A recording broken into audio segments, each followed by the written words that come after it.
बिस्मिल्लाहिर्रहमानिर्रहीम।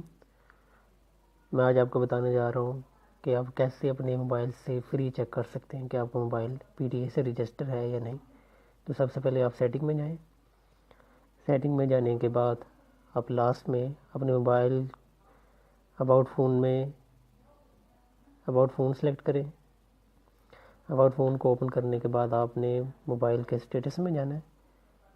स्टेटस में जाने के बाद आपको नज़र आ रहा होगा IMEI इंफॉर्मेशन। इसमें IMEI इंफॉर्मेशन आपने कॉपी कर लेना है।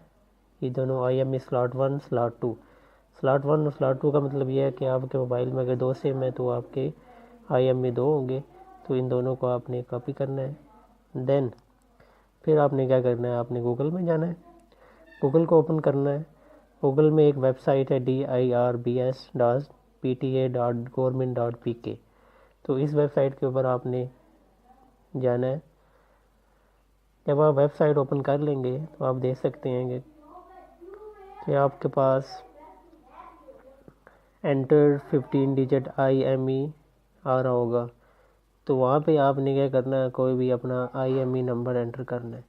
फॉर एग्ज़ाम्पल मैंने IMEI ऑलरेडी एंटर किया हुआ है, तो आप यही IMEI एंटर करेंगे। फिर आपने आई एम नॉट और अबाउट इसके ऊपर टिक करना है।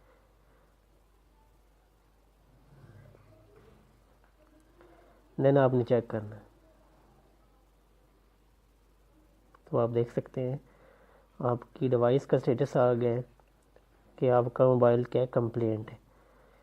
कंप्लेंट का मतलब ये है कि आपका मोबाइल PTA से रजिस्टर है।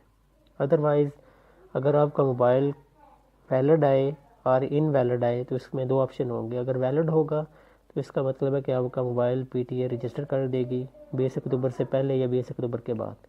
अगर आपका मोबाइल इनवैलिड आता है तो आपका मोबाइल PTA 20 अक्टूबर के बाद बंद कर देगी। शुक्रिया।